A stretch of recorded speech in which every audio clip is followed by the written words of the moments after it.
सावन के महीने की जो अष्टमी होती है, शिव महापुराण की कथा में और देवी भागवत में वर्णन मिलता है।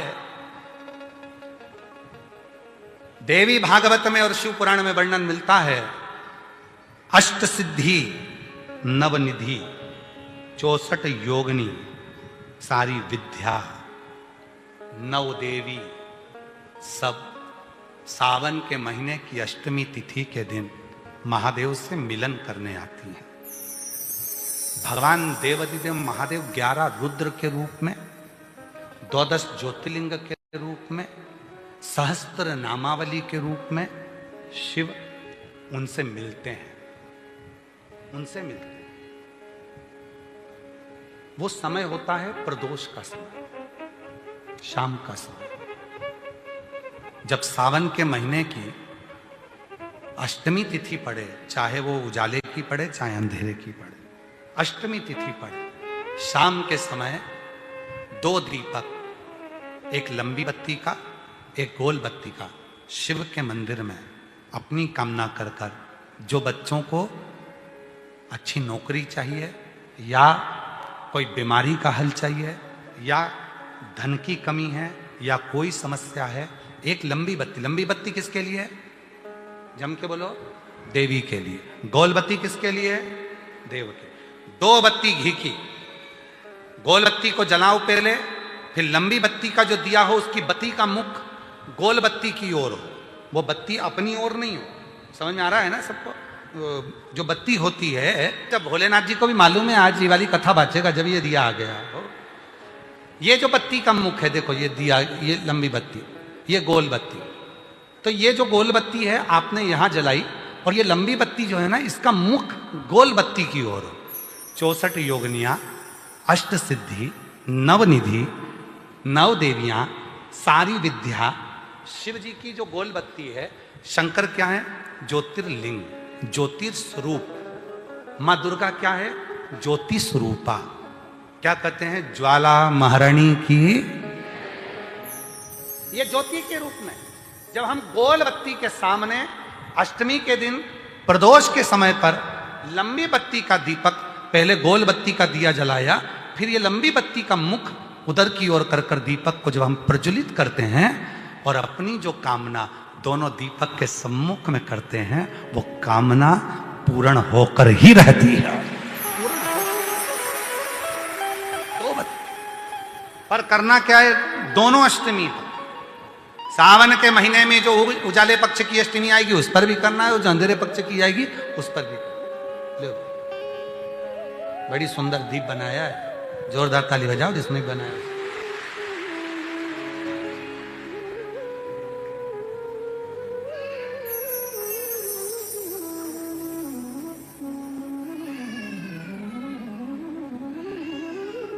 दीप उजाले पक्ष की भी अष्टमी लीजिए और अंधेरे पक्ष की भी अष्टमी लीजिए। कुछ नहीं करना, केवल प्रदोष काल में पहुंच जाओ बाबा देवाधिदेव महादेव के मंदिर में।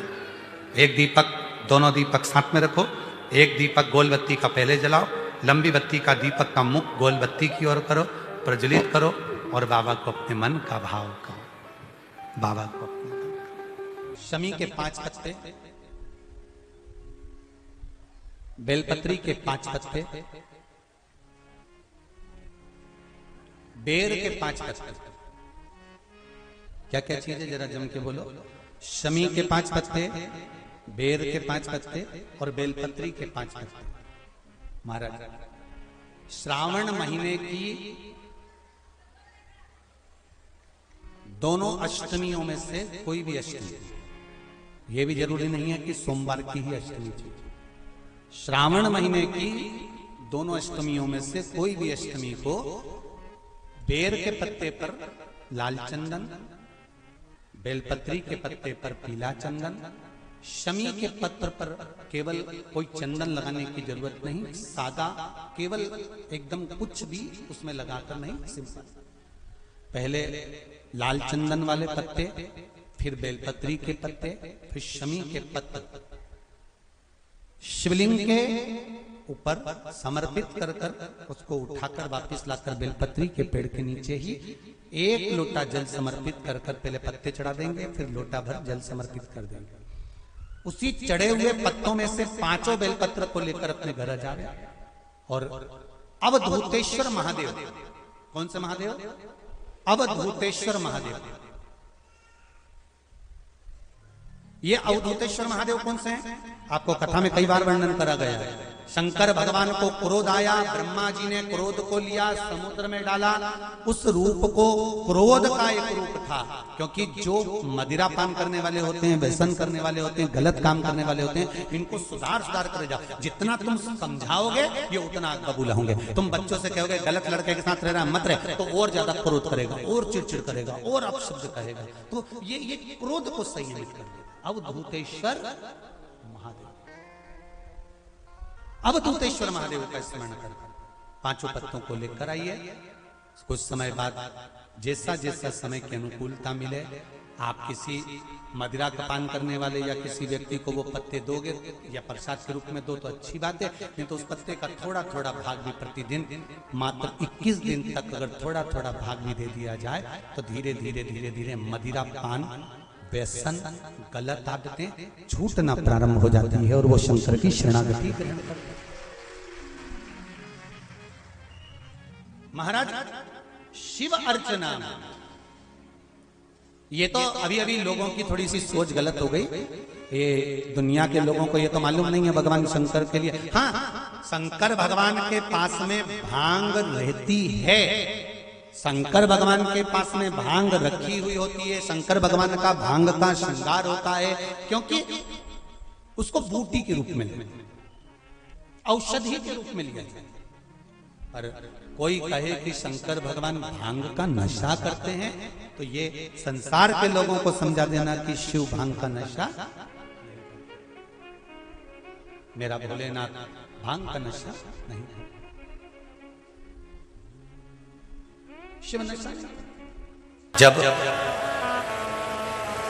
आप किसी कार्य के लिए आगे बढ़ रहे हो और वो कार्य हो ही नहीं रहा, बहुत प्रयास कर लिया आपने और वो काम हो ही नहीं रहा, अथक प्रयास कर कर थक गए, तब घर से जब निकलो तो एक विचार कर कर निकला, मुख से कहकर निकलना कि आज मैं इस कार्य के लिए जा रहा हूं और मेरे साथ मेरा महादेव जा रहा है।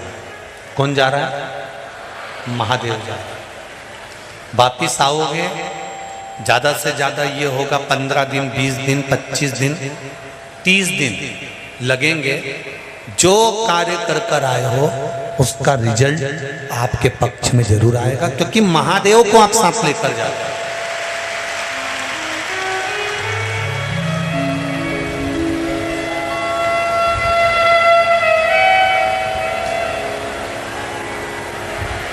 अगर हमने किसी की निंदा कर दी है, हमने किसी की निंदा श्रवण कर ली, हमारे मुख से हमने अपशब्द कह दिया, हमारे मुख से हमने किसी को ताना दे दिया, हमारे मुख से हमने किसी को गाली दे दी, हमारे मुख से हमने किसी को आड़ा टेढ़ा बोल दिया, तो दिन भर में कम से कम 3 बार या तो गंगा जी का स्मरण कर लेना चाहिए, हर हर गंगे, या फिर नर्मदे हर, और अगर ये भी नहीं कर सकते तो हर हर महादेव। 3 बार मात्र स्मरण कर लेने से जीव के मस्तक का जो पाप है वो क्षीण होने लगता है। समाप्त। तीसरे नंबर पर है भोले शंकर।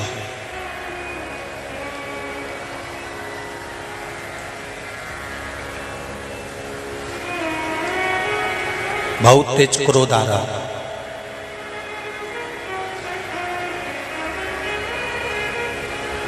दो निर्णय पर आप बैठे हुए हो। एक मन कर रहा है इस लड़के से शादी करूं कि इस लड़के से शादी करें, इस लड़की से ब्याह करें कि इस लड़की से ब्याह करें, किराने की दुकान डालें कि जनरल स्टोर डालें, इस जगह पर नौकरी करूं कि इस जगह पर नौकरी करूं। उस समय पर जब 2 नाव सामने खड़ी है और एक नाव पर सवार होना है, उस समय पर एक बेलपत्र लेकर, भोले शंकर का नाम लेकर, एक बेलपत्र लेकर, भोले शंकर का नाम लेकर, बेलपत्र के पेड़ के नीचे ही रखकर निर्णय ले लिया करो। वो निर्णय तुम्हारा सफल होगा, कभी भी निष्फल नहीं। एक बेलपत्र का बल कितना प्रबल है, स्कंद पुराण भी कहती है कि बेलपत्र का एक पत्ता, मात्र केवल एक बेलपत्र का पत्ता हमारे जीवन में सुख प्रकट कर देता है। दुनिया का कितना भी दरिद्र व्यक्ति हो, चाहे दुनिया का कोई व्यक्ति ऐसा हो जिसका कभी व्यापार चलता ही नहीं हो, उसने 50 बार बदल के देख लिए, फैक्ट्री चली नहीं रही, जिस काम को करने के लिए जाते हैं वो काम टल जाता है, आज की जगह कल, कल की जगह परसों, परसों की जगह नरसों, काम होता ही नहीं। बेटा बेटी का संबंध करने जा रहे हैं पर हो ही नहीं रहा।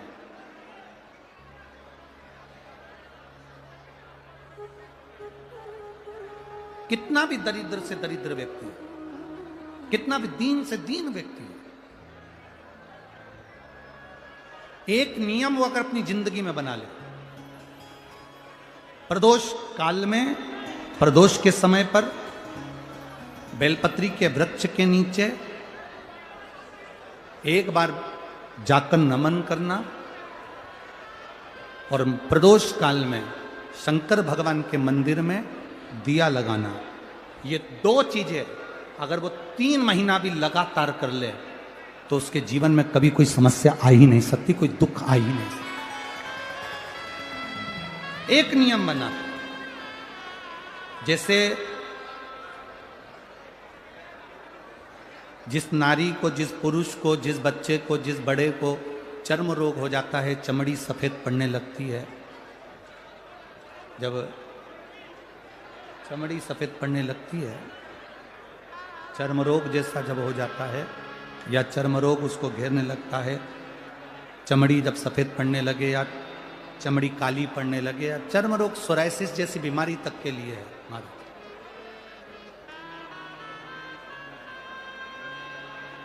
बेलपत्री के वृक्ष के नीचे की मिट्टी, बेलपत्री के वृक्ष के नीचे की मिट्टी, उसको जिस पात्र के अंदर शिवलिंग बनाने के लिए हम गलाएं, जिस पात्र के अंदर हम शिवलिंग बनाने के लिए उसको गलाएं, और शिवलिंग का निर्माण कर कर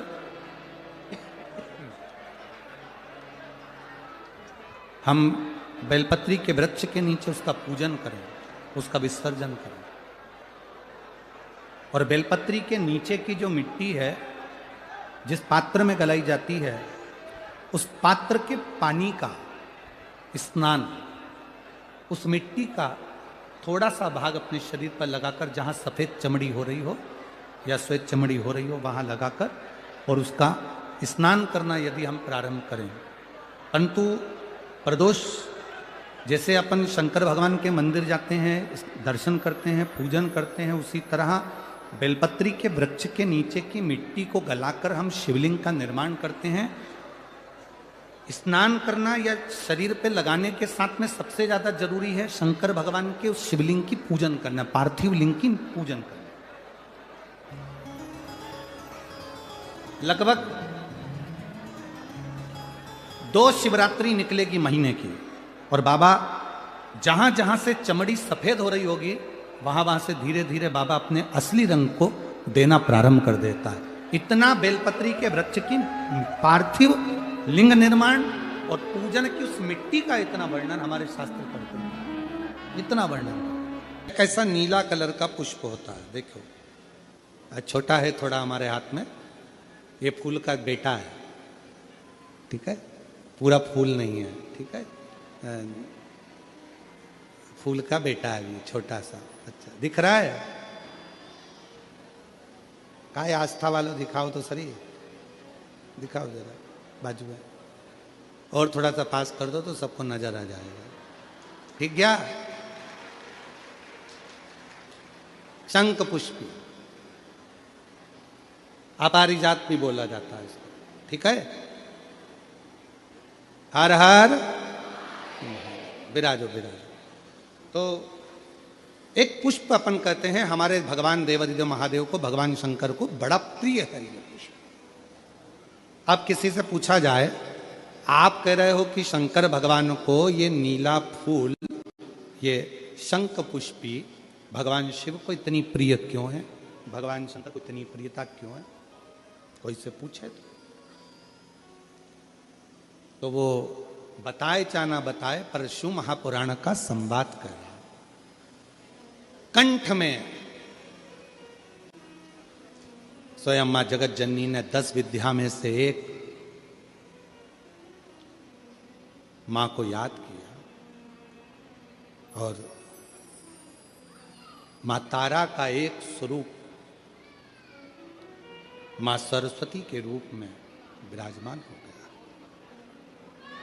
कंठ में रहने से विष की तपन के कारण, कंठ में रहने से विष की तपन के कारण उनका स्वरूप नीला पड़ गया।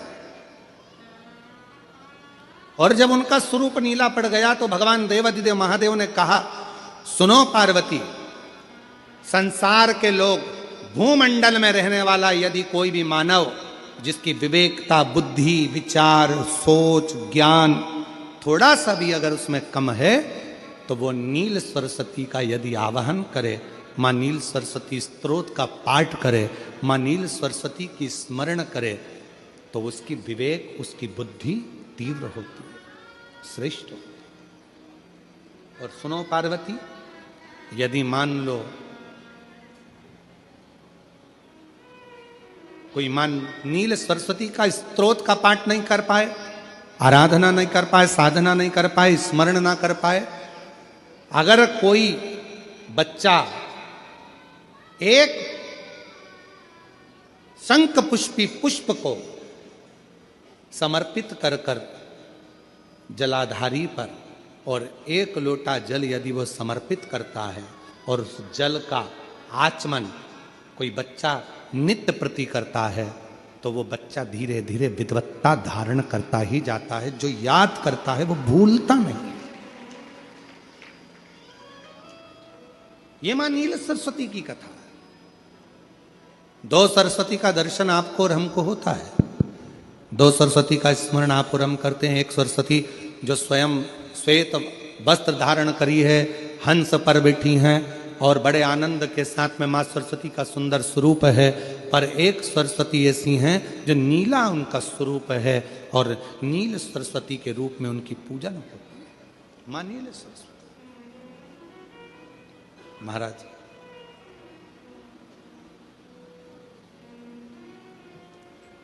जैसे कोई कोई बच्चे ऐसे होते हैं कि जन्म लेने के बाद में उनकी राल टपकती रहती है, विद्वान नहीं हो पाते, पलंग पर पड़े रहते हैं, पांव हाथ काम नहीं करते हैं, और डॉक्टरों का इलाज चलता रहता है, पर वो रिटर्न नहीं आ रहा है। ये इनको बढ़ाओ ना। बच्चों की मुख से राल टपकती रहती है, विद्वत्ता नहीं रहती, माइंड थोड़ा सा कमजोर होता है, और शरीर भी उनका थोड़ा शिथिल रहता है शरीर। तो कई लोग कह देते हैं कि ये बच्चा थोड़ा जल्दी जन्म ले लिया, इसलिए ऐसा हो गया, प्रीमेच्योर हो गया, ऐसा हो गया, वैसा हो गया। दवाइयाँ भी चलती हैं, इलाज भी चलता है, पर उसका कोई लाभ नहीं मिल पाता, और वो बच्चा पलंग पर पड़ा रहता है, राल टपकती रहती है, बुद्धि काम नहीं करती। छोटे छोटे, भले वो 20 साल का हो गया, पर 8-10 साल के बच्चों जैसी उसमें विवेकता होती है, बुद्धि होती है। मेरा निवेदन है उन माताओं से, थोड़ी मेहनत आपको करना पड़ेगी उस बच्चे के लिए। अष्टमी, नवमी और चतुर्दशी 3 तिथियां पकड़ कर रखना। कौन कौन सी? जम के बोलो। अष्टमी, नवमी, चतुर्दशी। ये 3 तिथियां ऐसी हैं, चतुर्दशी अमावस्या की भी और चतुर्दशी पूर्णिमा की। अष्टमी नवमी अमावस्या की भी और अष्टमी नवमी पूर्णिमा की। ये वो तिथियां हैं जिन तिथियों में मां नील सरस्वती का स्तोत्र का पाठ कर कर एक शंख पुष्पी पुष्प, एक अपारिजात का पुष्प जलाधारी पर रखकर 7 बार अगर जल का पात्र से जल चढ़ाया जाए और उसी जल को कटोरी में झेल लिया जाए, उस जल को 3 दिन तक लगातार यदि सुबह दोपहर शाम रोज उस बच्चे को देना चालू करिए, उसके हाथ पैर भी काम करना प्रारंभ करेंगे, उसकी बुद्धि भी काम करना प्रारंभ करेगी। जो वो पलंग पर पड़े पड़े राल टपकाता रहता है, उसको लोग कहते हैं कि 18 साल का हो गया और दिमाग केवल 10 साल का है, 5 साल का है, उसमें धीरे धीरे बुद्धि प्रबल होना प्रारंभ हो जाएगी और वो भी एक दिन कार्य करना प्रारंभ कर देगा। जिसको प्रीमेच्योर बच्चे भी कहते हैं। लोग कहते हैं ये बच्चा जल्दी हो गया था, ये बच्चा बीमार पड़ गया था, बचपन में इसको कोई इंजेक्शन ऐसा लग गया था, बचपन में ऐसा हो गया था, बचपन में वैसा हो गया था, गर्भाशय का जल उसके मुख में चले गया था, तो ये बच्चे की ऐसी गति हो रही है। उस बच्चे के लिए अगर आपके आसपास के क्षेत्र में भी कोई बच्चा ऐसा है तो उसको मां नील सरस्वती का स्मरण जरूर कराएं। और अगर आप लोगों के पास में मां नील सरस्वती का स्तोत्र का पाठ ना मिले तो प्रयास करिएगा, मोबाइल पर सर्च कर कर मां नील सरस्वती का स्तोत्र भी निकाल सकते हो। बाजार में से गीता प्रेस गोरखपुर की किताब में भी ला सकते हो, पढ़ भी सकते हो, घर में उसका स्तोत्र का पाठ भी कर सकते हो। मां नील सरस्वती स्तोत्र का स्मरण और बड़े भाव के साथ करें स्मरण। और कोई कोई माताएं कह देती हैं, कोई बच्चा कह देता है मम्मी मुझे याद नहीं होता, याद करता हूं परीक्षा हॉल में जाकर भूल जाता हूं, मैं कुछ पढ़ता हूं बाद में जाके भूल जाता हूं, स्मरण में नहीं रहता। तो उनसे भी निवेदन है, आप मां नील पाठ नहीं पढ़ सकते, स्तोत्र नहीं कर सकते, संस्कृत में नहीं पढ़ सकते, तो मां नील सरस्वती के नाम से अष्टमी, नवमी और चतुर्दशी के दिन एक शंख पुष्पी पुष्प को, नीला कलर का जो फूल होता है बेल में लगा होता है, जो शिव जी को अति प्रिय होता है, उस पुष्प को आप जलाधारी पर रख दीजिए। जलाधारी जानते हो ना सब लोग, शिवलिंग पर नहीं, जलाधारी पर रख दीजिए और जल चढ़ाना 7 बार प्रारंभ करिए। बाबा देव अधिदेव महादेव आपको याददाश्तता में प्रवर करेगा। परीक्षा हॉल में जितना तुम याद कर कर गए हो, अच्छी मेहनत कर कर गए हो, तो भूलोगे नहीं, तुम्हारी बुद्धि तीव्र होती चली जाएगी, प्रबल होती चली।